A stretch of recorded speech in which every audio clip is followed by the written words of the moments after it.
Assalamualaikum teman-teman, seperti biasa sebelum mulai Mimin mendoakan semoga teman-teman semua selalu dalam keadaan sehat walafiat. Oke, kali ini kita akan melanjutkan Martial Master versi novel bagian 2114.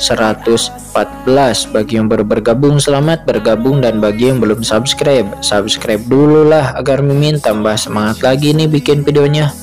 Oke, kalau sudah kita langsung masuk ke isi ceritanya. Dengan kecepatan yang mengkhawatirkan. Namun karena laut semesta selatan begitu luas, maka akan memakan waktu lama agar beritanya sepenuhnya tersebar ke laut semesta selatan. Saat ini di laut semesta selatan di perbatasan kerajaan Yong, terlihat Raja Tianbei yang telah berlama-lama memata-matai Sage Agung Yilong. Dia adalah salah satu orang pertama yang mendapat berita tersebut. Apa? Sage Agung Yilong muncul di kota Nanyuan dan dibunuh. Mendengar berita ini, Raja Tianbei begitu terkejut baik secara fisik maupun mental. Raja Tianbei pun tiba-tiba berdiri seperti disambar petir. Dia tertegun di tempat. Raja Tianbei dari kerajaan Yong tidak bisa menahan gemetar di dalam hatinya. Sage Agung Yilong salah satu orang terkuat di Laut Semesta Selatan. Sebagai master ketiga dari organisasi Naga Hitam, rasa kehadirannya sebenarnya tidak terlalu kuat karena urusan terpenting dari organisasi Naga Hitam itu adalah tanggung jawab master kedua Sage Xiu, yang sebenarnya membuat organisasi Naga Hitam menjadi penguasa dan membuat banyak kekuatan takut. Sebenarnya itu adalah nenek moyang dari organisasi Naga Hitam, yang merupakan seorang raksasa gelap menakutkan yang selama ini bersembunyi di kegelapan Laut Semesta Selatan. Adapun Sage Agung Yilong, dia sebenarnya adalah pengikut nenek moyang organisasi Naga Hitam. Sebelum dia bangkit, dia menaiki kuda dan mengemudikan kereta untuk nenek moyang organisasi Naga Hitam, dan lalu mendirikan organisasi Naga Hitam. Dan Sage Agung Yilong telah melayani leluhur organisasi Naga Hitam, dan dia telah membuat pencapaian besar, ditambah dengan fakta bahwa dia mengikutinya dan menelan banyak harta langka, menerobos ke puncak Kaisar Agung. Dia dimahkotai dengan gelar guru ketiga. Namun nyatanya nama Sage Agung Yilong tidak diperolehnya sendiri. Tapi bagaimanapun juga, status Sage Agung Yilong di organisasi Naga Hitam jelas sangat tinggi, dan dia dijuluki sebagai master organisasi bawah tanah. Tapi sekarang sosok terkenal di Laut Semesta Selatan itu sebenarnya telah dipenggal. Bagaimana hal ini tidak membuat Raja Tianbei yang selama ini memantau dan memperhatikan Sage Agung Yilong tidak terkejut? "Beri aku semua informasi tentang kematian Sage Agung Yilong," kata Raja Tianbei. Dia segera memerintahkan, dan seluruh sistem intelijen kerajaan Yong yang dioperasikan informasi dari berbagai saluran segera dikumpulkan untuk pertama kalinya. Dan Raja Tianbei juga akhirnya tahu penyebab sebenarnya kematian Sage Agung Yilong. Itu adalah Qin Chen. Ternyata dia adalah seorang pendatang baru yang belum pernah kudengar namanya. Dia membunuh Sage Agung Yilong dan membunuhnya dengan sangat mudah. Lalu dia mengeluarkan hati kaisar milik Sage Agung Yilong, dan bahkan kantong penyimpanannya di kota Nanyuan juga ikut hilang. Bisakah kamu menghentikannya? Selanjutnya orang ini ditemani oleh murid langsung dari klan Komodo, Saroja. Apakah dia memanggilnya Tuan? Raja Tianbei matanya menyusut dan dia diam-diam terkejut. Saroja tidak dalam jaringan intelijen kerajaan Yongnya. Tidak ada nama seperti itu juga di antara garis keturunan langsung klan Komodo. Apakah itu garis keturunan langsung yang belum dicatat oleh kerajaan Yong kita, atau apakah itu hanya nama palsu atau samaran? Segera ambil semua informasi tentang anak-anak klan Komodo di Laut Semesta Selatan kita, kata Raja Tianbei. Dia memberi perintah lagi. Sebagai kekuatan ilahi yang paling dominan di Laut Semesta Selatan, jaringan intelijen kerajaan Yong jelas termasuk yang terbaik di seluruh Laut Semesta Selatan. Tepat di wilayah Laut Semesta Selatan ini, kendali intelijen kerajaan Yong atas alam semesta ini bahkan di atas Papilun abadi. itu tersebar di seluruh lautan alam semesta. Dengan mesin intelijen besar Kerajaan Yong, semua informasi tentang klan Komodo di seluruh lautan alam semesta selatan pun segera dikumpulkan. Ditemukan, Raja Tianbei membuka salah satu informasi dan terkejut. Saroye, seorang putra bungsu ketujuh Iwagura tertua terakhir klan Komodo, muncul di Laut Kosmik Selatan. Pada era terbaru, dia dicurigai berpartisipasi dalam misi pelatihan klan untuk pewaris dan berkeliaran di sekitar Laut Kosmik.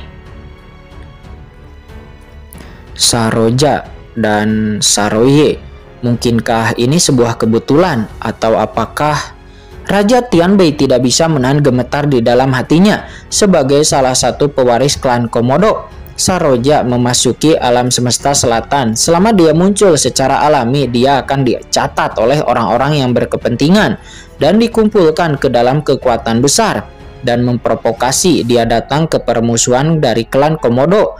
Menurut catatan, sejak Saroja ini muncul di Laut Semesta Selatan pada abad yang lalu, kemungkinan besar dia belum meninggalkan Laut Semesta Selatan. Jika Saroja ini benar-benar adalah Saroye, maka kata Raja Tianbei, dia tidak bisa menahan diri untuk tidak menghirup udara dingin. Ada perbedaan besar antara klan Komodo biasa, seorang keturunan langsung klan Komodo, dan juga salah satu pewaris klan Komodo. Sebagai sesepuh terakhir klan Komodo, status Iwagura itu menduduki peringkat tinggi di seluruh klan. Menurut mekanisme pacuan, klan Komodo, anak-anaknya berpetualang menjadi anggota klan Komodo masa depan. Klan besar dan orang seperti itu sebenarnya memanggil Qinchen sebagai tuannya. Itu tidak apa-apa, tapi kuncinya menurut intelijen mereka. Ketika Saroye menerobos ranah sebelumnya, nenek moyang klan Komodo pernah mengunjungi kota Nanyuan. Banyak saksi yang terkumpul dan Raja Tianbei langsung memahami keseriusan masalah ini. Saya harus melaporkan informasi ini kepada Tuan secepat mungkin, kata Raja Tianbei. Dia pun mengambil keputusan dan lalu menghubungi pemimpin Kerajaan Yong. Segera Raja Tianbei pun datang ke ruang rahasia dan mengaktifkan mekanisme harta karun. Sebagai dewa perang Kerajaan Yong, Raja Tianbei dia memiliki status superior dan secara alami memiliki sarana untuk menghubungi langsung pemimpin Kerajaan Yong. Tianbei, kenapa kamu menghubungiku? Sebuah suara terdengar, itu datang dari jauh dan dari dalam kehampaan. Sesosok tubuh tidak bisa terlihat dengan jelas, tapi itu memancarkan aura menakutkan yang tak ada habisnya, membuat kehampaan itu bahkan bergetar hebat. Sebuah pikiran spiritual langsung muncul.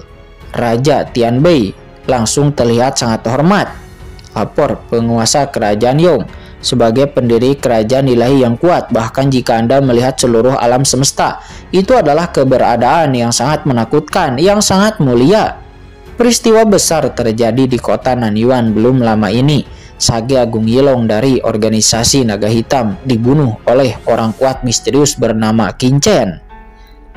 Kata Raja Tianbei, dia mulai melaporkan. Dia melaporkan semua tebakan dan analisanya dari informasi intelijen kepada pemimpin Kerajaan Yong secara rinci. Hanya jika statusnya cukup tinggi, dia memiliki kualifikasi untuk mengganggu pemimpin Kerajaan Yong dan melaporkan secara detail di hadapannya. Oh, saya tidak menyangka sosok seperti itu akan muncul di laut alam semesta selatan kita. Pemimpin Kerajaan Yong memiliki senyuman di wajahnya. Jika Zhao Jue tahu bahwa tunggangannya benar-benar dipenggal, dia mungkin akan melakukannya. Dia pasti sudah marah. Jiang Jue, nenek moyang organisasi Naga Hitam, hanya pemimpin Kerajaan Yong yang berani memanggilnya dengan nama ini. Tuan, bawahan itu karena orang ini membunuh Sage Agung Yilong, maka dia adalah musuh dari organisasi Naga Hitam. Musuh dari musuh, itu adalah sekutu alami kita. Terlebih lagi mungkin ada klan Komodo di belakangnya. Mendengar itu, pemimpin Kerajaan Yong berpikir sejenak. Maka dengan cara ini, tubuh Zhao Jue yang saya berkeliaran di alam semesta khusus yang sama, kita seharusnya tidak dapat mengambil tindakan untuk saat ini. lakukan sesuai keinginan Anda sendiri. Ide dan Anda dapat menjalin hubungan baik dengan Qin Chen itu," kata pemimpin kerajaan Yong. Beberapa perintah pun dengan cepat terlintas dalam pikiran Raja Tianbei. Saat ini tentu saja Qin Chen tidak tahu bahwa pembunuhnya terhadap Sage Agung Yilong, pembunuhannya malah sebenarnya menarik perhatian dari pemimpin kerajaan Yong. Pada saat ini Qin Chen telah kembali ke guanya bersama Saroye dan Nona Rona. Selain itu Qin Chen tidak memanggil Nona Rona atau bahkan menanyakan secara detail mengapa Sage Agung Yilong mengejarnya. Sebaliknya Qin Chen di ruang rahasianya dia mengasingkan diri. Setelah mendapatkan begitu banyak kristal kaisar, yang paling perlu dilakukan Qin Chen sekarang adalah mengkonsolidasikan kekuatannya sesegera mungkin, dan yang lainnya harus dilakukan kemudian. Berikan saja pada Saroye dulu. Dan Saroye pun tidak mengatakan apapun kepada Nona Rona. Sebelum Saroye mendapatkan sikap dari Qin Chen, dia bahkan tidak membiarkan Nona Rona tinggal di rumah yang luas itu. Sebaliknya dia menggali lubang di samping tempat peristirahatannya dan membiarkan Nona Rona sendiri berlari untuk mundur di sana. Dia juga harus berkultivasi. Pada saat ini Saroye merasa seluruh tubuhnya telah penuh dengan kekuatan. Saroye samar-samar merasa bahwa selama dia bisa sepenuhnya melahap dan menyempurnakan kekuatan hati Kaisar Sage Agung Yilong, dirinya mungkin bisa langsung menerobos ke ranah Tapahir Kaisar Agung. Lalu bagaimana dia bisa punya waktu untuk memperhatikan Nona Rona di dalam lubang besar? Pada saat ini di dalam lubang besar di tanah, Nona Rona benar-benar terpanas di saat melihat gua yang baru digali, yang masih berbau tanah segar dan sama sekali tidak dijaga. Qin Chen dan Saroye sama sekali tidak peduli dengan warisan keluarga Luo yang sangat diperhatikan oleh penatua Gaolu dan bibinya, dan bahkan serta seluruh tanah suci Tai, dan bahkan Sage Agung Yilong pun ingin mendapatkannya. Dan apa yang membuat Nona Rona paling sulit dipercaya adalah bahwa dia bahkan bisa masuk dan keluar gua Qin Chen dengan bebas, dan pihak lain tidak membatasi keberadaannya. Bahkan jika dia langsung pergi sekarang, Qin Chen dan Saroye mungkin tidak akan memperhatikannya, dan ini sangat mengejutkan Nona Rona. Rasa kepahitan mau tidak mau muncul dari sudut mulut Nona Rona, namun kali ini dia tidak bertindak bodoh. Sebaliknya dia kembali ke gua yang digali oleh Saroye untuk dirinya sendiri. Dia menyesuaikan suasana hatinya, menutup matanya dan mulai berkultivasi. Karena dia sudah mengerti bahwa di dunia ini seperti hutan rimba. Itu seperti hutan rimba, mereka yang tidak memiliki kekuatan yang cukup hanya bisa dibantai oleh orang lain.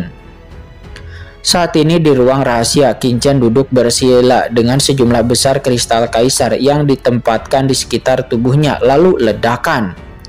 Sejumlah besar kristal kaisar hancur dalam sekejap, dan kekuatan hukum jalan yang menakutkan itu seperti naga besar berkumpul di tubuh Qin Chen dari segala arah, memperkuat kultivasinya. Itu juga memenuhi tubuh laparnya yang baru saja dia dibentuk setelah menerobos Tapahir Kaisar Agung. 30 juta kristal kaisar dari Papilun Abadi ditambah 28 juta dari Sage Agung Yilong. Itu hampir 77 juta kristal kaisar yang tersebar di jarah dari Sage Agung Yilong dari Tanah Suci Tai, dan hampir total 780 juta kristal kaisar. Seolah-olah aliran deras yang tak terhitung jumlahnya terus memasuki tubuh Qin Chen. Dengan tambahan sejumlah besar hukum Dao, tubuh besi Qin Chen menjadi lebih kuat dan sangat tangguh, dan aliran kekuatan ilahi mengalir ke tubuhnya. Transformasi fisik. Begitu Qin Chen memikirkan, kekuatan kacau di hukum agung di tubuhnya terus bergejolak, membuat tubuh Qin Chen menjadi lebih kuat dan lebih menakutkan. Ledakan. Sejumlah besar kekuatan hukum dituangkan ke dalam tubuh ilahi Qin Chen yang sempurna, menyebabkan tubuh Dewa Qin Chen berubah secara bertahap. Tubuh Dao ilahinya yang jauh melampaui tubuh fisik Kaisar Agung biasa, dan juga menggabungkan jejak kekuatan dimensi tinggi. Kali ini aku telah menembus Tapahir Kaisar Agung, dan aku tidak tahu berapa lama akan membutuhkan tubuh ilahi untuk tumbuh hingga batasnya, kata Qin Chen. Dia merasa bahwa tubuh ilahi sepertinya mengering di gurun. Tidak peduli berapa banyak kekuatan ilahi yang berasal dari hukum agung itu akan diserap secara instan. Itu ibarat laut kering dan sungai yang mengalir langsung ke dalamnya, tidak bisa terisi dalam waktu singkat. Namun untungnya tubuh Tauku yang sempurna dapat menyerap energi dan mengubahnya dengan sangat efisien, kata Qinchen. Dia diam-diam menghela napas, dan asal-usulnya juga terhubung ke alam semesta awal, dan seluruh alam semesta awal membantunya menyerap tubuh dimensi tinggi yang dikombinasikan dengan tubuh Tao yang sempurna. Itu membutuhkan terlalu banyak energi untuk diserap.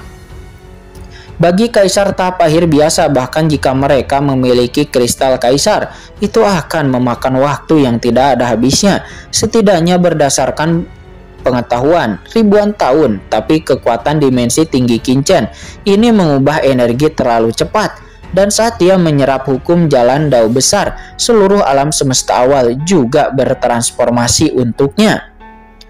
Semesta ini sungguh sangat menakutkan. Kecepatan transformasi tubuh ilahi Dao sempurna saja lebih dari 100 kali lipat, dan kaisar dewa biasa ditambah dengan transformasi dimensi tinggi itu hampir 100 kali lipat lebih cepat dari keadaan normal.